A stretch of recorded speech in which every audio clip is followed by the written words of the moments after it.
मिथिला नगरिया हमर स्वर्गो स सुंदर। हम स्वागत करे छी अहाँ सबके अपन यूट्यूब चैनल मिथिला के नगरिया में। एहि चैनल पर मिथिलांचल से जुड़ल हर पाबनि त्योहार के जानकारी, धार्मिक कथा आ पूजा पाठ से जुड़ल जानकारी भेटत। मिथिलांचल से जुड़ल पाबनि त्योहार के जानकारी चाहे छी तो चैनल के सब्सक्राइब कर लिया आ नोटिफिकेशन से हो ऑन कर लिया, ताकि कोनो वीडियो हम डालब तो सबसे पहले अहाँ तक पहुँचत। हम अहाँ सबसे शेयर कर रहल छी महादेव के पूजा से जुड़ल कुछ खास बात।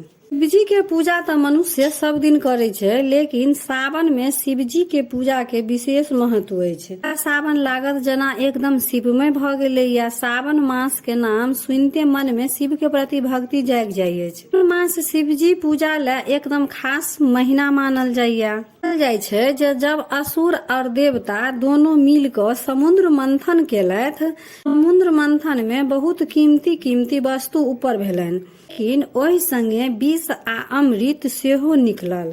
अमृत पिए ला सब देवता आ असुर तैयार भ गेलखिन, लेकिन विष क्यों नहीं पीबऽ चाहलखिन। आ विष पीबे के साहस कोनो देवता कोनो असुर में नहीं छलन।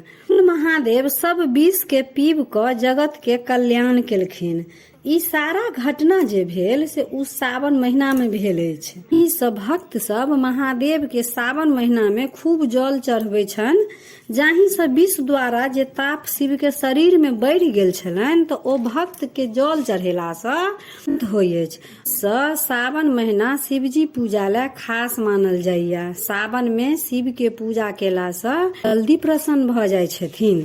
सावन में कोनो चीज शिवलिंग पर चढ़ेला से दुगुना फल के प्राप्ति होय छे। अलग वस्तु चढ़ेला से अलग अलग सुख के प्राप्ति सेहो हैत। आई हम 10टा ओहन वस्तु के नाम बताएब जे शिवजी पर चढ़ेला से सब मनोरथ पूरा हैत।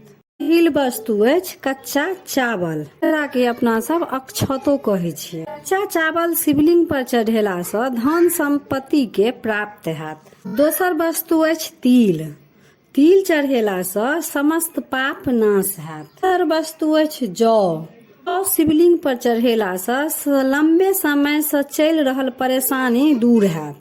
गेहूं चढ़ेला से सुयोग्य पुत्र के प्राप्ति हैत। वस्तु अछि गंगा जल, गंगा जल शिवजी पर चढ़ेला से भौतिक के साथ मोक्ष के प्राप्ति हैत। आठम वस्तु अछि दूध में चीनी मिला कर चढ़ेला से बच्चा सबके मस्तिष्क तेज हैत।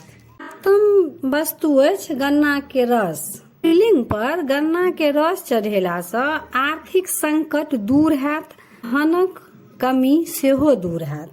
हम वस्तु अछि जल चढ़ेला से घर के सदस्य के अगर बुखार लागल हैत तो ओ कम हैत। वस्तु अछि शहद, शहद शिवलिंग पर चढ़ेला से टीबी आ मधुमेह के रोग से मुक्ति भेटत। आ दसम वस्तु अछि घी, शिवलिंग पर घी चढ़ेला से शारीरिक दुर्बलता कम हैत आ हर कष्ट से मुक्ति भेटत। ई छल 10 वस्तु के नाम जे चढ़ेला से अलग अलग फल के प्राप्ति हैत। संभव हैत तो जरूर चढ़ाओ। ओना भोला बाबा बड़ भोला छथिन, हुनका कुछो नहीं चढ़ेबन, खाली मोन में हुनका प्रति श्रद्धा रख क 1 लोटा जल चढ़ा देबन तैयो महादेव खुश भ जेता।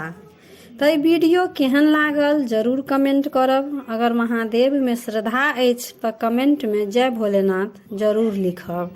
हर हर महादेव। मिथिला